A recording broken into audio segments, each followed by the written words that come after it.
Matapos mag-ikot sa farm, si Ma'am Susan naman ang bibida sa kusina para ipatikim sa atin ang pinagmamalaki niyang ampalaya dish. Ito naman siguro, chef, ay naluto mo na, yung ampalaya. Hindi ko lang alam kung na-try mo na ba yung may biskotso. Actually, yun nga po yung tinatanong ko, ma'am eh. Ba't may biskotso? Bakit may biskotso?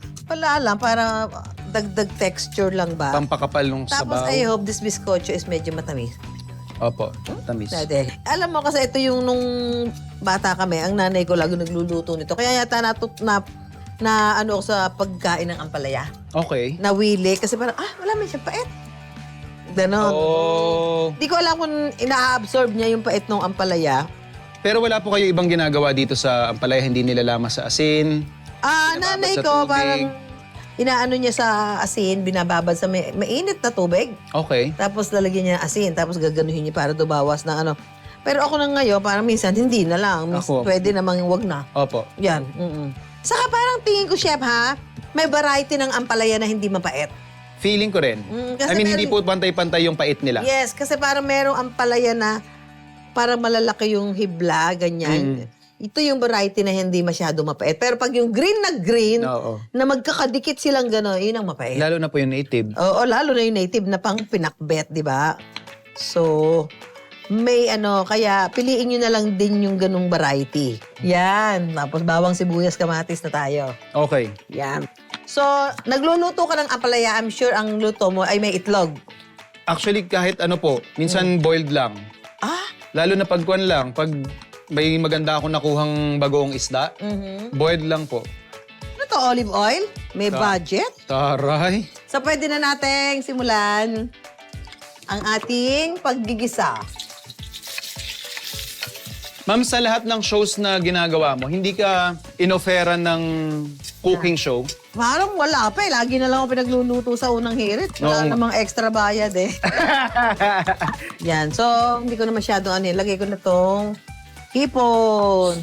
May budget. Daming hipon. Ay, yung pala, chef, yung Kaldo, ma'am? kaldo. Ito na po. Pakukuluan na natin. Gaano karami, ma'am? Sige na. Pwede na yan, chef. Kasi hindi naman kailangan parang mas Sabaw. sabaw. Oo. Lutuin lang natin ang hipon. Sabihin mo, ma'am, pag sobra Sige. na. Okay na yata. Okay na po. Oo, okay na yan. Yan, tayo lang natin kumulo ang ating pinaka...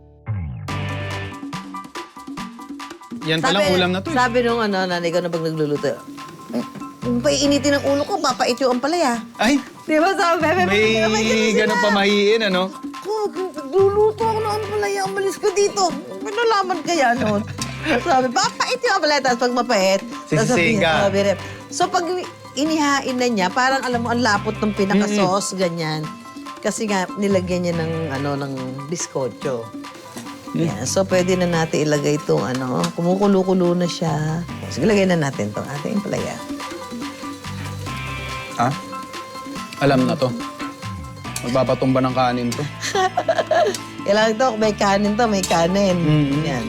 Ayan, pagka ganyan na, sarap ng luto ng ulam, healthy.